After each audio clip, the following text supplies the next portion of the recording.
I wish I could explain to Israelis in particular what it is like to be a white South African. Because it wasn't only the vast majority of people who were liberated. Of course, their liberation was the priority. But at the same time, the collapse of the apartheid state in South Africa liberated white South Africans. Because in dehumanizing our fellow citizens of color, we ourselves became dehumanized and lived an appalling existence. And whether you are consciously aware of it or not, that takes an extraordinary toll on people. Welcome back to the Let's Talk Palestine podcast. Today is a very special episode. We're beginning a new series of podcast episodes. We're going to be touching over the next few months, over the year, I guess, on analogous struggles to Palestine, struggles that Palestine is consistently linked with, national liberation struggles, struggles for civil rights, for equal rights across a society. And so, as you can tell by the title of today's episode, the first episode will be on South Africa. And well, I did one course of apartheid history in school, but I don't think it'll be enough. And so I think it's great it's a pleasure to introduce Andrew Feinstein, somebody who was part of the anti-apartheid movement in South Africa and a facilitator to the negotiations that brought about the end of apartheid. Thank you so much for joining us. Not at all. Brilliant to be here. I guess we'll start off with the very beginning, the context to apartheid in South Africa. Sure. What was its purpose and how did it come about in the first place? So I think the obvious point to make is that apartheid in South Africa was a form of settler-colonialism.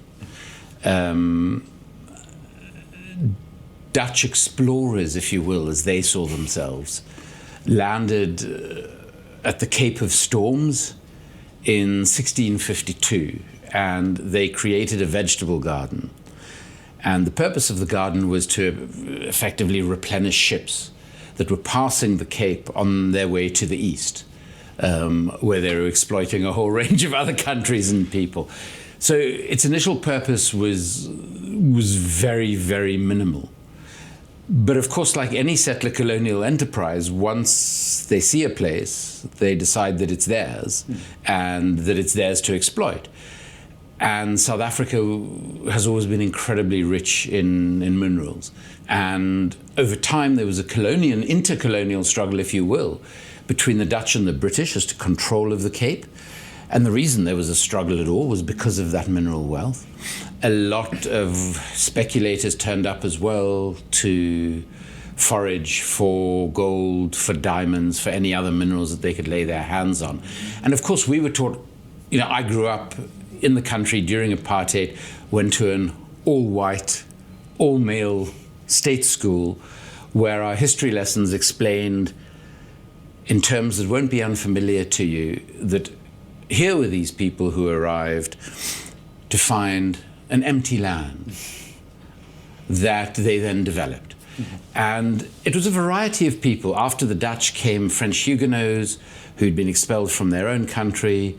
Then the British arrived, there was contestation, there was a division of the colonial territory. But from that early age, the thing that always struck me in my history lessons is these teachers would say to us, this was an empty land for many people without land because they'd been expelled from their countries. But then we would be taught about these battles they fought. And so the obvious question was, hang on, if this was an empty land, who were they fighting against? Did they have an array of mirrors and battle themselves? And of course, reluctantly you hear, well, there were some brutal, uncivilized people who they had to defeat militarily. And this, of course, was the occupants of this territory who had been there for thousands and thousands of years, who lived actually very organized lives in terms of the way the societies were organized, and were very proud warriors. And so there was a series of quite brutal wars. And ultimately, weapons won over. And of course, those who had the advanced weaponry were those from Britain and Holland and France. So, like most settler colonial projects, it was racist from its inception, and that racism was an incredibly important part of its creating myths, if you will. And over time, British influence became more pronounced. It became eventually an entirely British colony. And the British governance system, like throughout the British Empire, was racist. During the Second World War, there was a big split in the country because the Prime Minister at the time, who was a chap called Jan Smuts, favored Britain and its allies, whereas there was a core of the Afrikaans-speaking people in the country, white people I'm talking about, obviously, who actually supported Nazi Germany. Okay. And at that point, what was known as German Southwest Africa had become a province of South Africa. There was a significant Nazi presence there, and that spilled over into South Africa. Post-World War II, those Nazis took over the country, and we then had the beginnings of the most extreme form of apartheid. And apartheid is an Afrikaans word that means separateness, and the entire country was divided into different areas for different race groups. Mm-hmm. So we had legislation that determined what your race was, and there were various tests. I mean, absurd tests. So, for instance, if people weren't sure whether you were a person of so-called mixed race, what were called coloured in South Africa, mm-hmm. or black African, there would be something called the pencil test, where a pencil would be inserted into your hair, and if it remained in your hair, you were characterized as black African. Wow. And I mean, you know, this is the awfulness of the system. But the truth, so if you were a black person, you lived in different residential areas. You were only allowed to do certain restricted jobs. Mm-hmm. You had very limited access to education. And in every sense, legally, you were treated as a second or third class citizen. Mm-hmm.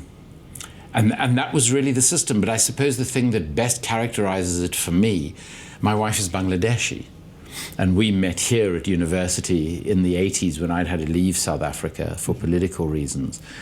And when the party that I'd got involved with, the ANC, was unbanned, I was allowed to go back to South Africa. And I tried to encourage Simone, my wife, my future wife, to come back with me. She said, absolutely not, while there is sort of racist legislation in place. She said, are you aware that in terms of legislation that is still in the statute books, you couldn't even fetch me from the airport because you and I would not be allowed to travel alone in a car together. So this was the sort of the depth of the absurdity of the system. Yeah, I mean, I was going to ask you a bit about what it kind of looks like on the ground. I mean, you said you went to an all-white school, you couldn't travel together with somebody of a different race. How does this look then, kind of moving from one place to how visible is it? Okay, so you need to understand, white South Africans, who form 12 to 13% of the population, lived in incredibly luxurious circumstances.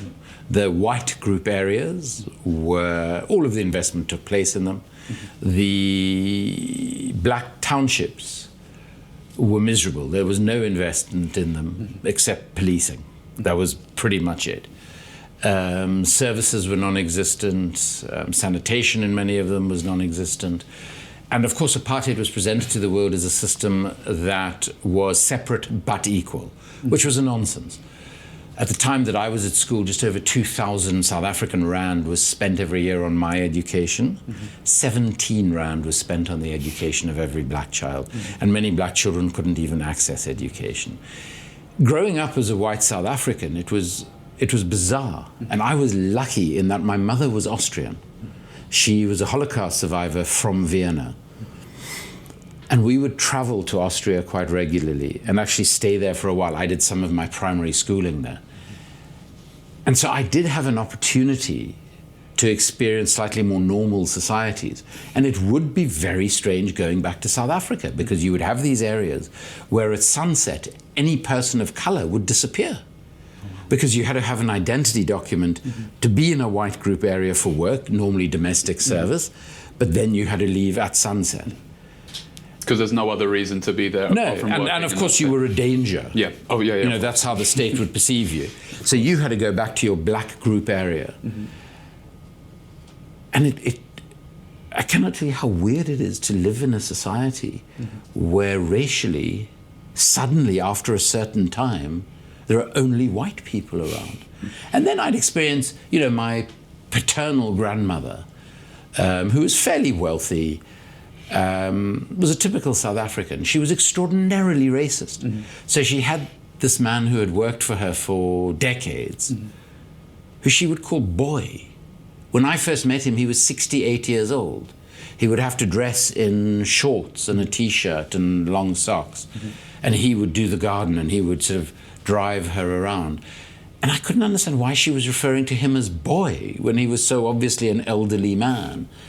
And racism was absolutely commonplace. So I got politically involved. And at one point when I was a university student, I took 20 other students illegally into a squatter settlement called Crossroads, where 70,000 shacks had been burned down by the apartheid security services. And we tried to offer a bit of a relief operation to them. Yeah. And the police then wouldn't let us out because they didn't want anyone to know what was actually going on in this area. And it's important to note that in '94, when we became a democracy, less than 0.4% of white South Africans had ever stepped foot in a township. Wow. Now, I was lucky because my mom, when she arrived in South Africa, having met my dad in London and gone back to South Africa with him, thought, hang on a moment, black Africans are being treated like the Jews of Europe were treated in the lead up to the Second World War and during the Second World War. So she became an anti-apartheid activist. So from a young age during my school holidays, I would actually go into townships with her. Sure. But it was very, very unusual. So I'm in this squatter settlement of Crossroads. And eventually, the one opposition member of parliament stands up and says, you're keeping these students against their will. If anything happens to them, it'll be on your shoulders. So they let us out. I arrive home after 3 fairly harrowing nights and 4 days. And an uncle of mine happened to be at the house. And I literally walk in the door. And he says, what's the matter with you? Are you on drugs or what? And I said, what are you talking about? And he said, what are you doing getting involved in all this political nonsense? Just be grateful. This time it's the Schwarzes and not us. And Schwarzes was sort of a Yiddish word for black people. And I mean, that brought home to me that within my own family, there were people who were just instinctively racist and didn't understand any sort of desire to change the status quo. Well, I think with everything that you touched on at the beginning all the way to what you just ended on, I think some of the parallels you can already start to, I hope some of the audience can begin to understand, connect a few dots with what they see in Palestine and what they just heard in South Africa. I mean, on that note, actually, just to bring Palestine into this, have you been to Palestine before? Have you? Regularly. So what were the first sort of, I guess, what's the most, when you went, what were the most similar things where you realized that actually this is what I've grown up experiencing around me in South Africa? Okay, or similar, obviously not the same. So the most obvious thing starts even before you get on the plane. So flying South African Airways during the apartheid years, you had extra security measures. Because settler colonial states that know deep down that they are illegitimate are paranoid. And both South Africa and Israel, who were the closest of allies, apartheid South Africa, obviously, they believed that the rest of the world, as Israel still does today, were against them. The UN was the incarnation of the devil. So it means when you travel on the state airlines, be it SAA or El Al, you go through this whole security process that is a nightmare and very unpleasant. And they question you about all sorts of things. And the first time I went as an adult to Israel wasn't actually voluntarily. I was studying in the US, and my father passed away in South Africa, and I'd left the country illegally. So I didn't know whether I could go back for his funeral, and I decided to risk it. And the only way I could get back, because American Airlines didn't fly to South Africa at that point, that was part of the BDS against apartheid South Africa. The only flight I could get that would get me home in time for his funeral was on El Al. And I landed up going through El Al and spending a night in Tel Aviv. I must have been 19 or 20. And I'll never forget, at San Francisco International Airport, I got grilled. And the guy looks at my passport, sees my name, which is fairly obviously Jewish, and starts speaking to me in Hebrew. and I don't speak a word of Hebrew. So immediately become suspicious because I don't speak Hebrew. So I got grilled for hours and hours. And this is just like flying South African Airways. So that was the first thing for me. But then when I arrived in Israel the first time, it feels like an apartheid state. So, even arriving in occupied Palestine, in Tel Aviv or Jerusalem,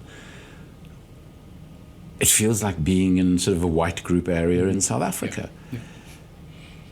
But as I started going to places like Hebron, Ramallah, etc., I suppose, the similarities are just overwhelming. Mm-hmm. Except that in the Palestinian context, it's much more brutal than apartheid South Africa ever was. And, to be honest with you, I don't feel the right as a white South African who experienced nothing but privilege to even say that. Mm-hmm. But that's exactly what Nelson Mandela and Desmond Tutu said. And you experience it immediately. You see it. The complete dehumanization, which is what happened to black South Africa. But we never had checkpoints, mm-hmm. which are a daily humiliation, in my opinion. Yeah. And you see these young Israeli soldiers treating Palestinians as though they're less than human, which reminded me of white South Africans. Yeah.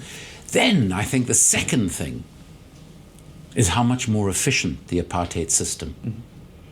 is mm-hmm. in Israel and Palestine. The separate roads, yeah. the separate number plates on cars, which... It's very visible. It's viscerally visible. Yeah. And when you know that a settler-colonial enterprise treats the life of the local people as meaningless, mm-hmm. all of those things of separate roads and separate number plates come home to you and you think to yourself, that just makes it easier to kill. And so it was actually quite terrifying, to be honest, mm-hmm.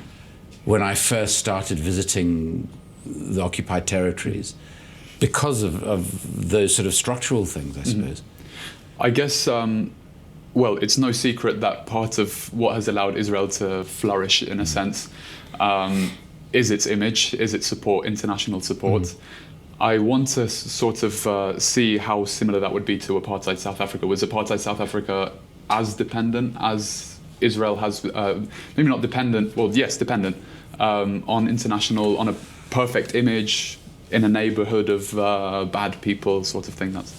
So for many years, South Africa did have quite a good international image. Mm-hmm. And various people who I would describe as white supremacists mm-hmm. actually immigrated to the country. Mm-hmm. Sadly, most of their offspring are now amongst the sort of tech bros who seem to run the world.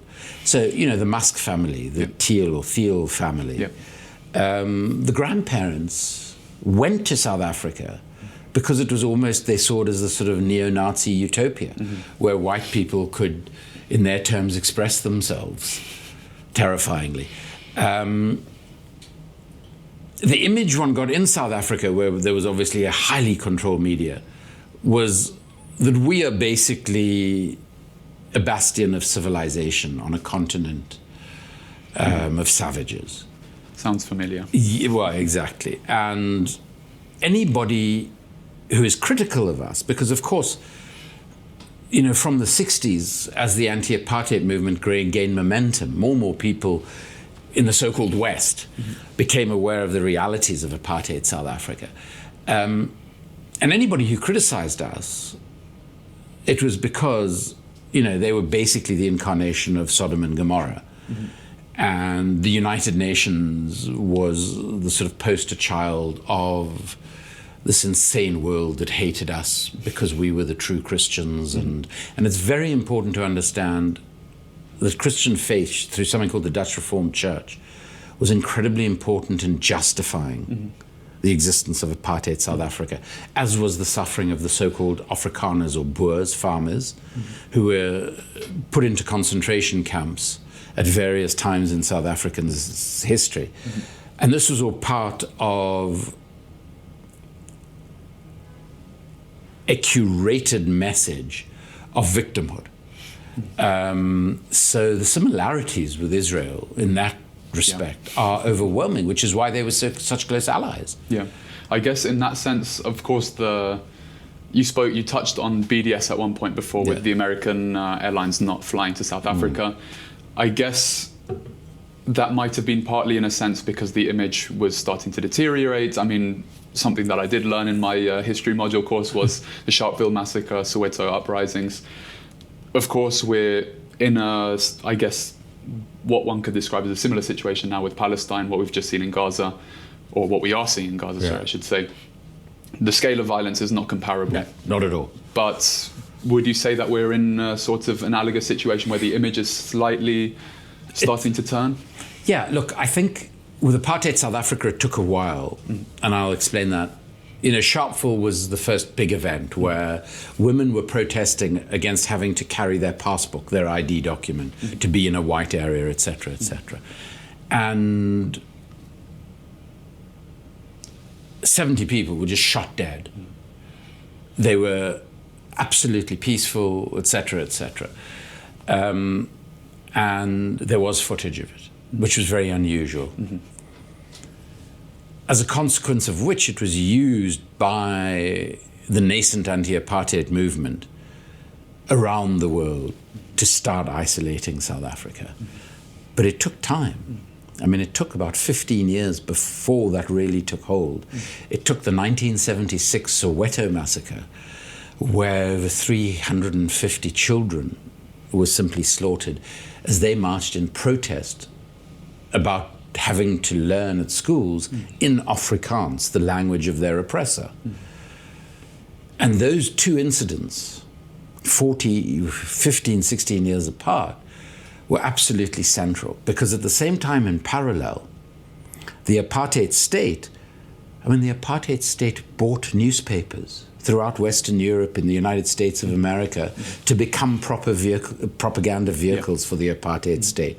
Nothing as sophisticated as we see from Israel. But yes, there had always been an extraordinary awareness amongst those who ran the apartheid state of the need to constantly create propaganda, and sport in particular was crucial to that process. Sure. And so once the image started to turn, something that I've seen pointed out a few times is how the government, the South African apartheid government, began to act a bit more erratic, a bit more hawkish. Let's say some examples that I've seen are its attempted invasion of Angola. Would this be sort of, because it's no surprise, I guess, to some of us that Israel is expanding its military activities, Iran, Qatar even. Can they also be compared in a sense? There's a very obvious parallel. Part of South Africa's strategy was to effectively occupy what were called the frontline states, so those black African states that border South Africa, Botswana, Zimbabwe, Mozambique, Angola. And they tried to do that militarily.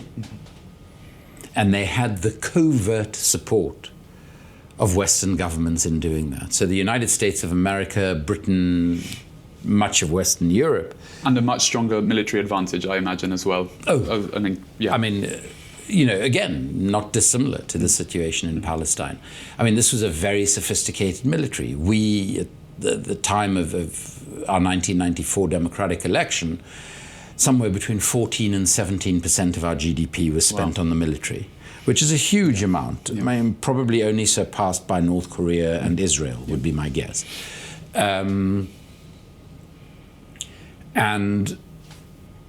that military strategy, which was part of the Cold War, because obviously a lot of these states were sympathetic to the Soviet Union and its allies. A lot of them were supported by them. Angola had a very close relationship with Castro's Cuba, for instance. And so there were similarities of strategy. But interestingly, particularly the military campaign in Angola was also part of the reason for the collapse of apartheid. Because we had this superiority. According to white South Africans, we weren't even in Angola. The government never admitted it. But then when the Cubans started to fight on the side of the Angolans, South Africa started to suffer a lot of casualties. And when you have thousands of body bags returning to the country, even if there's nothing about it in the media, simply by word of mouth, of families who've lost a son or a brother, it comes to be known. And then there was a massive military defeat of the South Africans by the Cubans and Angolans at a place called Quito Kinavale. And that meant that whole strategy got undone.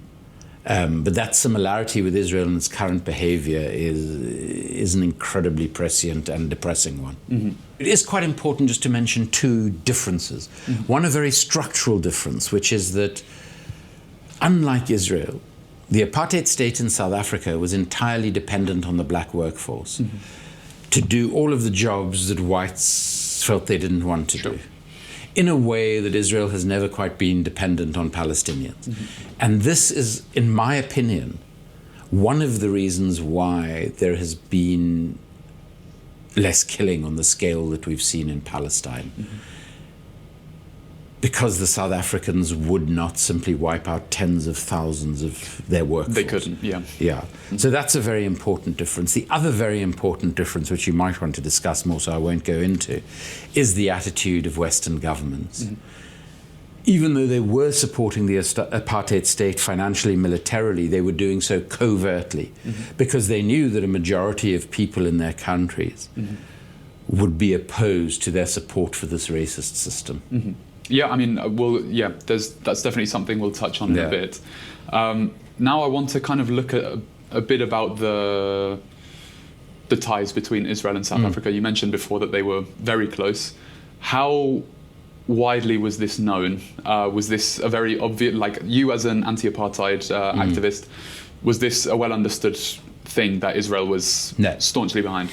Until the 1970s, we were unaware of it in South Africa.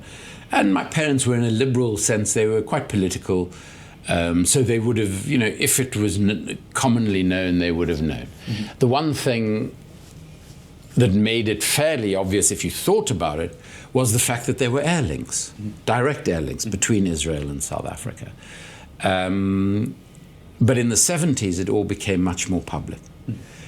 And I remember vividly, I must have been 11 or 12, we got television in 1976 in South Africa. We had an hour of television a day. A very terrible American Western for an hour, and then what they described as news. That was the worst propaganda you've ever come across for another hour. But we would watch every hour because to have this television for an hour a day was very exciting. And I remember one day sitting there watching the news, and our then Prime Minister was a guy called B.J. Vorster, who had been jailed during the Second World War as part of a Nazi militia. So he was a dyed-in-the-wool Nazi.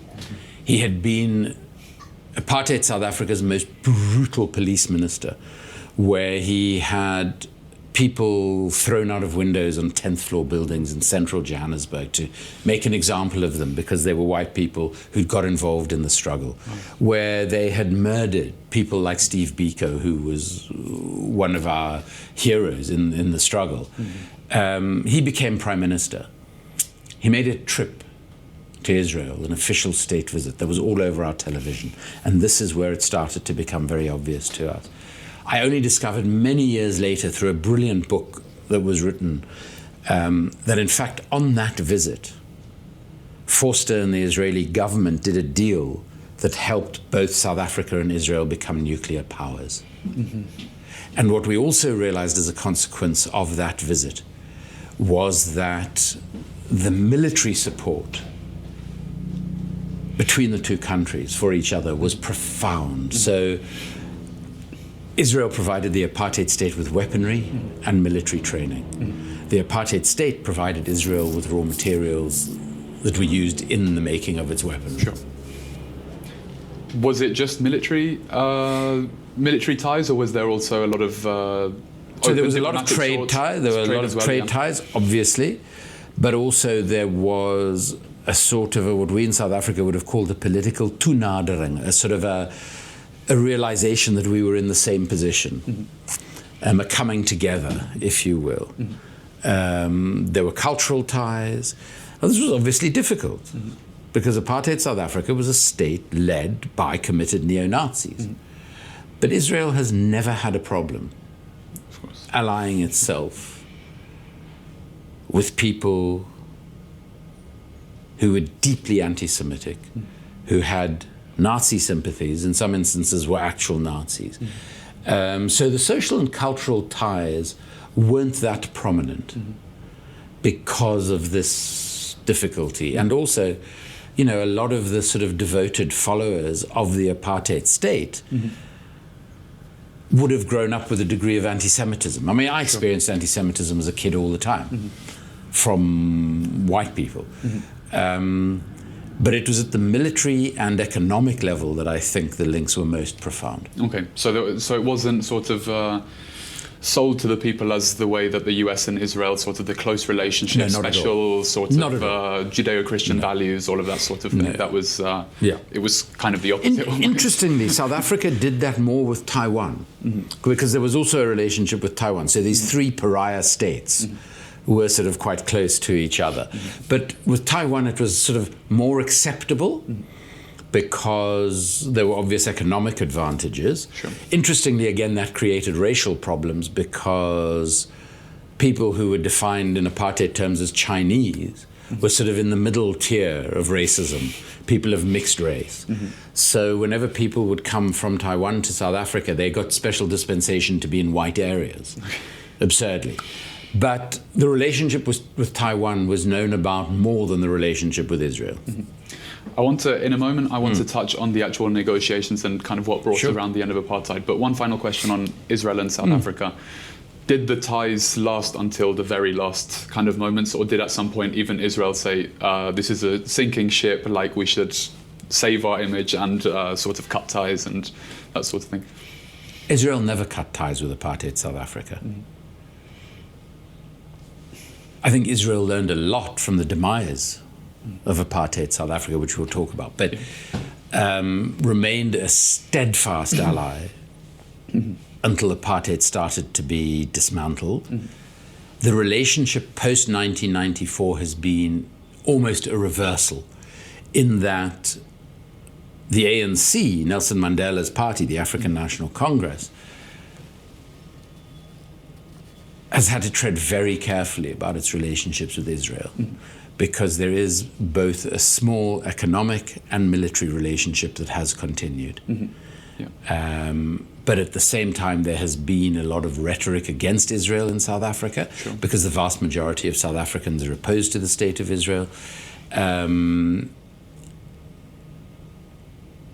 And the ANC, I mean, we regarded the struggle of the Palestinians as a fraternal struggle with our struggle. So the ANC-led government has had to tread very, very carefully. But relations remain, but they are now primarily covert. So now, speaking a bit about the end of apartheid and I guess specifically on the negotiations, what brought them about in the first place? Because we've touched on how powerful, I guess, the white apartheid government had, the power they had over anybody of any other race, basically. We spoke a bit about how sort of there was a bit of a boycott and covert support, and slowly that was probably fading away.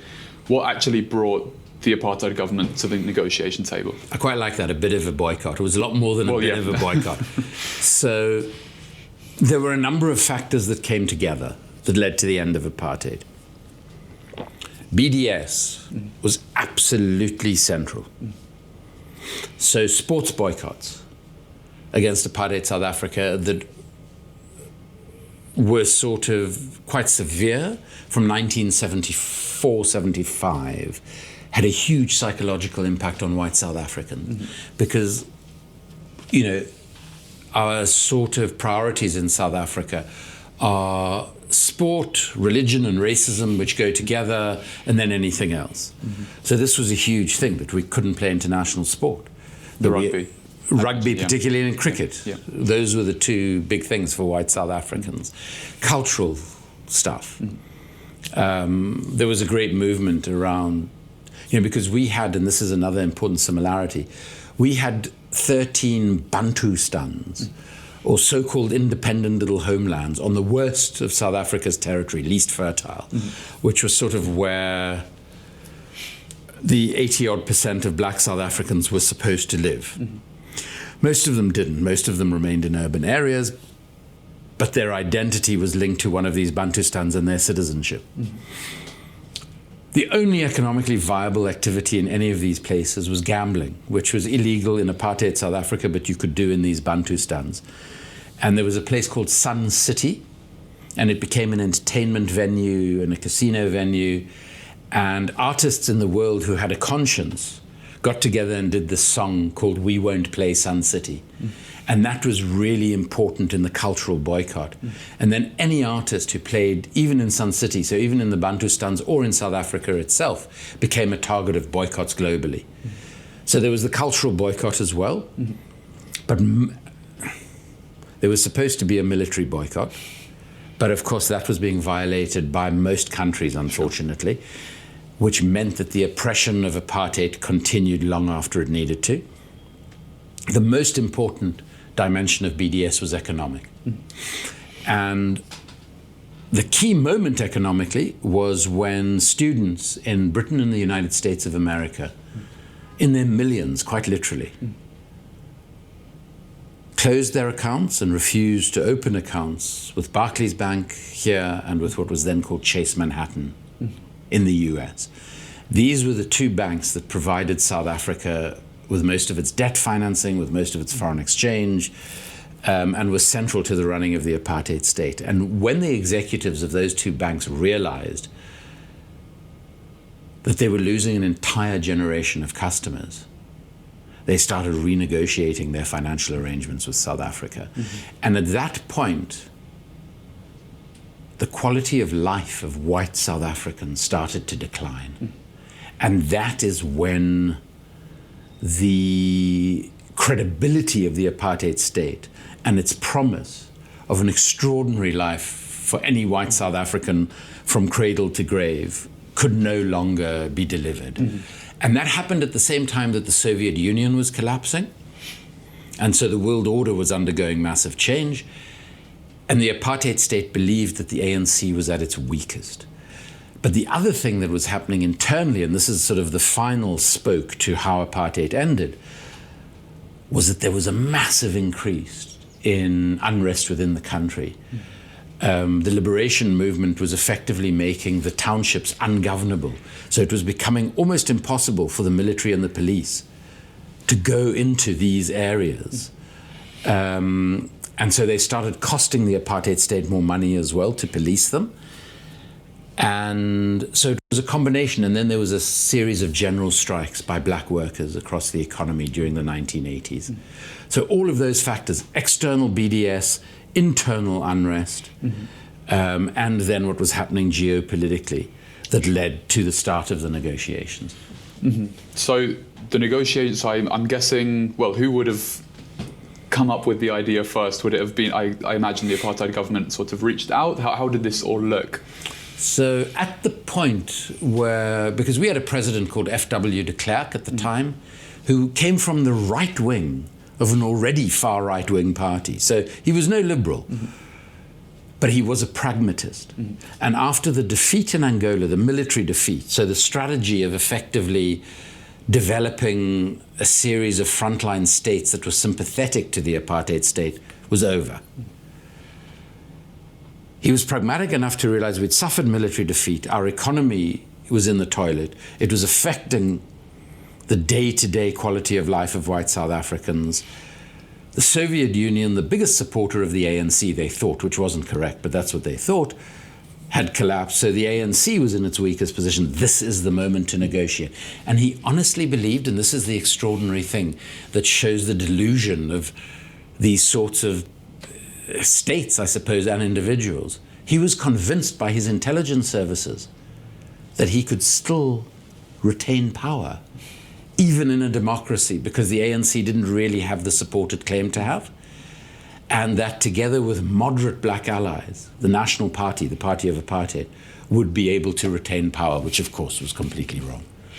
So once the negotiations sort of began, I guess what a lot of people might be thinking is, what compromises can the oppressed really give? Like, what can they actually, what is then to negotiate other than dignity, in a sense? Well, this is a very fraught issue, and of course it confronts the Palestinians, because we were negotiating from a mixed position. It was neither a position of strength nor weakness. We knew that the majority of people in the country would do our bidding, be it to cripple the economy, be it to start an insurrection. I mean, that was always a possibility. But the apartheid state had all power, military, economic, policing primarily.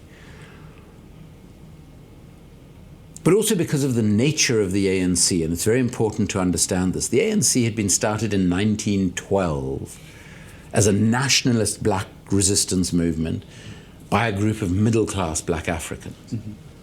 And the nature of our leadership, even though we had engaged in an armed struggle, not a very successful one, but it had been an important part of our struggle, our leadership wanted to come to a compromise, wanted to create a country in which, quite sincerely, all could live equally together. And as a consequence of that, and a desire to ensure that there was not a bloodbath in South Africa, the ANC made a number of compromises. And they included a government of national unity. So for the first 2 years, we governed with the apartheid party. It included dividing the country up. We'd had 5 provinces. We then divided the country up into 9 provinces, which received a lot of powers. So a lot of powers were devolved. And the idea was that the National Party and a moderate black movement called the Inkatha Freedom Party would likely take political control of one of the provinces. So these were all carrots, I suppose, to the apartheid state to do a deal. But then the most important was a commitment to a certain type of economy. So there were agreements that we would run our economy according to what was known at the time as the Washington Consensus, which was we would open South Africa's economy up to the world. We wouldn't protect it with high tariffs. We would become a part of the global, well, it was actually the Western world order. And in return for that, we were promised huge amounts of foreign investment, which of course never happened. That was probably the biggest compromise, and it continues to bedevil post-apartheid South Africa today. I was going to ask, because would you say that specifically, I guess, is the biggest shortcoming, I guess, in an economic sense of the negotiations? It's still very visible today, I guess So there was an agreement in the negotiations, and as you mentioned in the introduction, I was a facilitator in those negotiations. So I literally was the person taking the minutes and trying to help parties come to agreements. And I was witness to some of these negotiations, and I was, because I was obviously a part of the ANC at the time, even though I was working as a neutral facilitator, and I was as culpable in this as, all of my colleagues. We conceded far too much, and it was primarily on economic issues that those concessions have had a devastating impact on the majority of South Africans. South Africa today is the most unequal country on the planet. That inequality has worsened since 1994. And of course, it has a profound racial dimension to it. So the material nature of an apartheid economy still exists to a large extent in South Africa. Did the apartheid government negotiate in good faith? Because obviously, especially now at this moment in time where we're seeing negotiations by the Israeli-American side to sort of implement the ceasefire deal from October now. And we're seeing Israel, of course, violating the ceasefire every day through numerous ways. Also in Lebanon, they're not negotiating in good faith. I think that's fairly... So I suppose the question one has to ask is, can you negotiate with racist white supremacists in good faith? And the obvious answer is no. The apartheid state tried to undermine the negotiations in its favor at every turn. There was one particularly dramatic moment because, amongst other things, for some reason I never established, I was responsible for some of the protocol arrangements during the negotiations. And at one point, 2/3 of the way through our negotiations, Mandela and de Klerk were due to sign that phase of agreements to move on to the next phase. And we discovered in the ANC that same day that the apartheid state was running a covert war against ANC supporters in the townships. And I remember being sat on the stage with F.W. de Klerk, and we were waiting for Mandela. And when he arrived, he walked in. He walked onto the stage, and de Klerk was sat and tried to get up. And I've never seen Mandela do anything like this. He literally, with one hand, just pushed him back into his chair. And he pointed his finger at him. And Mandela could be terrifying. He could get very angry when he wanted to, and he used it very skillfully. And he said to him, "You have betrayed me. You continue to kill our people. These negotiations are not in good faith, and they are over." And he walked off the stage out of the venue. And I mean, as a facilitator, I sat there thinking, well, that's it. We're going to return to what is a low-level civil war. So at no point did they negotiate in good faith. They tried to curtail the possibilities of a truly non-racial democracy throughout the process. I think what they wanted, and as I said, they're intelligence people, and I always think that to call any of these people the intelligence agencies is a misnomer because they're all awful. We're telling him that he could retain power with the support of moderate black South Africans who wouldn't vote for the ANC. So whatever they could do to harm the ANC, they would do. And I think, given that Israel's apartheid has been even worse than South Africa's, I do think that negotiations with the apartheid Israeli state will be at some point, because there have to be negotiations at some point. And I'm happy to talk about that a bit as well. But you simply cannot trust the Israelis, just as we could not trust the apartheid state in South Africa. Yeah, I mean, I wanted to ask you a bit about that now. I mean, if we're looking at this from a purely apartheid perspective, I guess the most common sort of case in all of historical Palestine would be to sort of look at the West Bank and how the apartheid sort of governs life there. The West Bank is also central, or one of the two territories that is seen as part of this two-state solution. Do you see sort of negotiating in this framework of a two-state solution, I guess, irrespective of the settlements that exist within the West Bank, do you see it as, in a way, kind of entrenching the Bantustan that you basically, that you talked about before? The West Bank and Gaza, and the way that they've been minimized and split up through the development of settlements in the West Bank, obviously, over the years, is a case study in the creation of Bantustans. I should also say that it's not my place as a South African, first of all, to suggest to Palestinians what should happen on their land, which I regard as all of occupied Palestine. From my experience in South Africa, the only thing that I can say as an observation is that, we had suggestions from the Americans, from the British, from the Europeans, of some sort of federal state, there was this great proposal for consociational development in South Africa, which, we still to this day don't quite know what it means, but basically what it meant is that it wouldn't be a real democracy. It would be a sort of it would give the appearance of democracy without actually being a democracy. The two-state solution, in my opinion, is dead. And it was dead before the genocide. I don't believe that any Israeli government in recent years has had any genuine commitment to a two-state solution. In fact, and we've seen through Netanyahu's, I've lost count of how many administrations or regimes he's led, but in the way they've behaved, but also in their rhetoric.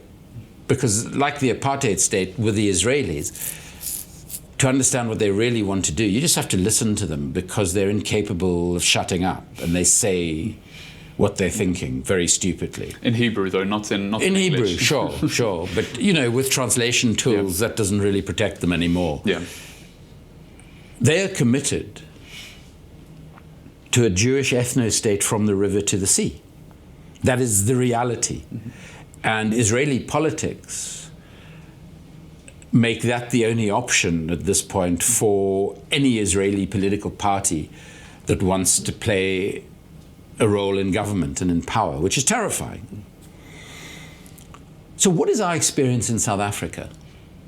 The one thing that has been remarkable about our transition to democracy, an imperfect democracy, is the way in which South Africans of all so-called race groups live together. Mm-hmm. And now any sane human being would know that, of course, that's possible. We've seen, let's call them, in the cliche, melting pots all over the world. In London, over 300 different languages are spoken. And while Donald Trump probably thinks this is Sodom and Gomorrah, the reality is, those of us who live in London love its diversity, and South Africa is an entire country that is like that. Mm-hmm. People get on. And the people who do best are the formerly oppressed South Africans, who have been absurdly magnanimous in their acceptance of a minority population that did the most horrendous things to them. Mm-hmm. And then those whites, the Afrikaans-speaking whites, who are always regarded as the more conservative, are those who've embraced this new unified state, mm-hmm. best of all. And I wish I could explain to Israelis in particular what it is like to be a white South African. Because it wasn't only the vast majority of people who were liberated. Of course, their liberation was the priority. Mm-hmm. But at the same time, the collapse of the apartheid state in South Africa liberated white South Africans. Because in dehumanizing our fellow citizens of color, we ourselves became dehumanized and lived an appalling existence. Mm-hmm. And whether you are consciously aware of it or not, that takes an extraordinary toll on people. Mm-hmm. It's not just about being able to play in the Rugby World Cup or the Cricket World Cup, and usually winning them, I should add. It's about being able to travel the world. It's about knowing that your daily life is not contributing to the oppression mm-hmm. of the vast majority of people in your country. Mm-hmm. So it's those lessons from South Africa mm-hmm. that I think are incredibly important. And I honestly believe that it is possible to create, from the river to the sea, a democracy, an actual democracy, in which all people will be able to live together. And I've spent time in occupied Palestine, and I'm Jewish. Mm-hmm. And I see there the nature of Palestinians reminds me so much of fellow South Africans who endured the most horrific oppression. Mm-hmm. But their openness to people who they might not know what my attitude to the Israeli regime is, yeah. but the way in which one gets welcomed and enveloped by communities and society generally makes me feel that what is preventing a resolution in the way we had it in South Africa is not just the Israeli state, but Western support for it. Mm-hmm. I guess, I'd like to touch a bit, you mentioned before that you'd also want to touch on the differences, I guess, between the two. Yeah. What differences do you see to the position that you were in, sort of negotiating with the apartheid government, to what is now, specifically we're talking about Gaza, which I guess is not as similar as, I guess, sort of no, negotiating nothing like the end of Gaza. apartheid. Nothing remotely like Gaza happened in apartheid South Africa. Mm-hmm. I mean, white South Africans did not commit a genocide, which Israel has so clearly done. Mm-hmm. But then, I guess, on a purely from a negotiating perspective, because again, on that note of how can you really compromise when you've got nothing, is that would you say that they are, I guess, analogous cases in that sense? Or So do you think of course there are Palestine has differences. I guess more probably not, but more or less leverage or something? No, unfortunately not, because I think Western support for Israel is so overt and runs so deep. You know, our government here continues to sell weapons to Israel while it commits a genocide and justifies it, despite the fact that we know that the vast majority of people in Britain are opposed to that. So there is a level of commitment to Israel that far surpasses what the West had to South Africa, especially by the end of the Cold War. But there is a very fundamental similarity. In the last years, before the apartheid state collapsed, the repression got more and more brutal. Nothing on the scale of Gaza,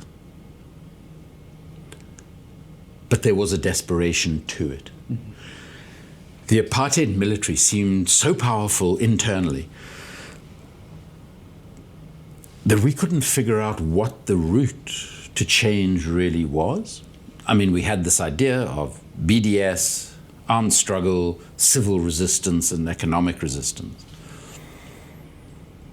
I had to leave South Africa at very short notice in 1986 because I was about to be drafted into the apartheid military.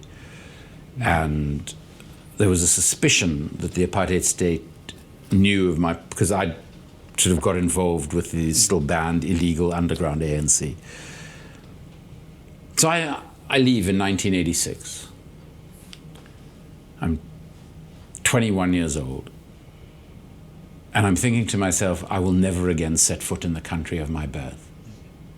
Because if somebody had said to me, 4 years later, negotiations would start, and a further 4 years after that, Mandela would become president, let alone that I would land up serving as an MP under him, I would have used my training, which was in clinical psychology, and offered them a straitjacket, because it would have been seen as completely insane. But the reality is that is what happened. And now, looking back retrospectively, you can see the levels of desperation of the apartheid state in those later apartheid years.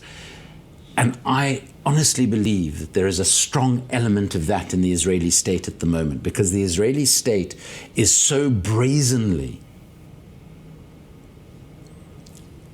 behaving like an insane rogue state.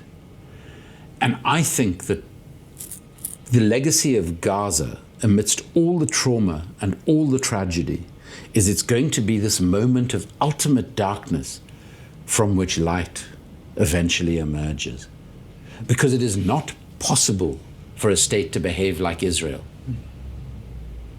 and for it to be able to continue as it is. I honestly believe that. You know, even if we have Trump replaced by someone like Vance, Starmer replaced by someone like Streeting, etc., etc. So we just go from awful Western leader to awful Western leader who will support Israel come what may. Economically, it's unsustainable. The Israeli economy is shot. And Trump is not going to spend hundreds of billions saving the Israeli economy. Yes, there'll be $4 billion of military aid every year. So I think that's an important similarity. I believe we are in that moment of complete darkness in Palestine. But it is in that moment, or from that moment, that the light emerges. Well, I guess my final question, we have to work towards that. Obviously, we can't just passively sit around and let that happen. A lot of what you dedicate your time to and your research into is the arms trade around the world, and I guess it's no secret how much military equipment goes to Israel from abroad. What is the way, or how would you firstly describe this, and secondly, how can we make that costly, because that is a huge part of it? So let me first talk in general terms and then the arms trade. In general terms, our responsibility as those who support the Palestinian struggle is to intensify BDS in a way that wasn't even seen against South Africa. And the key way to do that is to focus on a few targets and to destroy them economically until they will have nothing to do with the Israeli state. That would bring more pressure, because it's going to be economic pressure that is going to lead to an end of a settler colonial state in Palestine.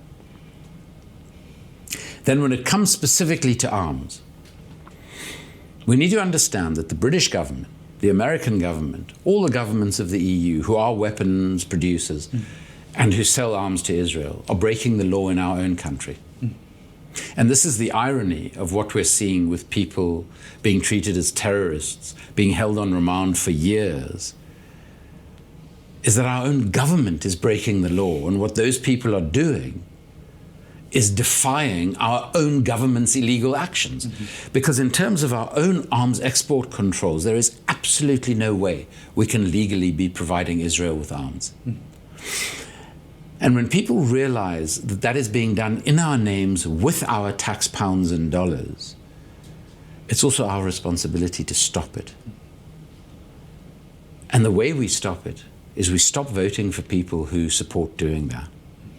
We continue to engage in direct action, which is perhaps the most important peaceful form of resistance against our governments, and was so important in the struggle against South Africa. And it would be incredibly easy for arms embargoes to be imposed on Israel. Unbelievably easy. If our governments had any commitment to ending the bloodshed. And one of the ways we do it is by taking legal cases against all of those who are benefiting from the sale of these weapons. So we're producing a book that'll come out in September of this year called Making a Killing, How the West Profits from Slaughter in Gaza and Yemen, in which we will identify everyone, governments, individual politicians, corporate executives, arms dealers, arms companies, and we will identify how much money they have made out of the genocide. And we want that material to be used to start legal proceedings against all of those peoples and institutions around the world in order to try and end arms sales to Israel. And I think people can support that sort of initiative in whatever way possible. They can look at our website, shadowworldinvestigations.org, to find out more about the book and what we're doing around it. They can support the brilliant anti-militarist organizations we have in this country and around the world, Campaign Against Arms Trade, obviously the PSC and other Palestinian movements, the Stop the War movement. They can become a part of those. And as I said before, and I know it's not something one is supposed to say in Britain at the moment, but without mentioning any particular organizations, I will not stop reiterating, as I have in various legal proceedings, that direct action is a legitimate and peaceful way to resist against one's own government's complicity in a genocide. So those are a number of ways in relation to the arms trade that we can make a difference. But the final thing I want to say is that for Palestinians, it is obviously an incredibly tragic and bleak time. And a way out of this morass feels almost impossible, or impossible to see with any clarity at this point. It's not going to come through negotiations. To get to negotiations, there has to be extraordinary pressure applied. And that pressure is applied both by Palestinian resilience and resistance, which is extraordinary. For the number of Palestinians to still be in Gaza in those conditions is extraordinary.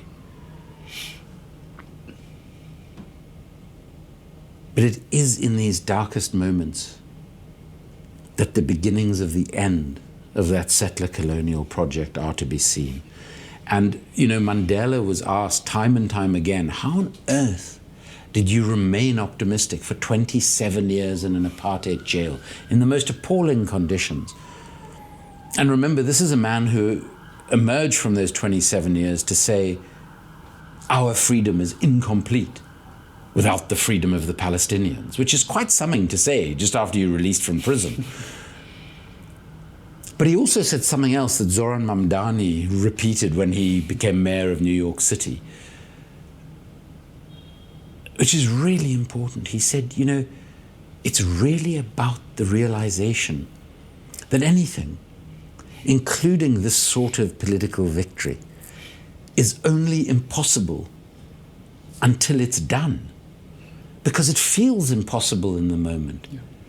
But the important thing is never to lose that hope, never to lose the reality that things can change very quickly and that we are agents in making that change. I guess that's a lovely optimistic point to end the episode. We could have carried on for a very long time. I would have liked to ask you a lot more questions, but yeah, that will be everything for today. Thank you so much, Andrew. Thank you very much, and for the work that you do. Thank you. Thank you.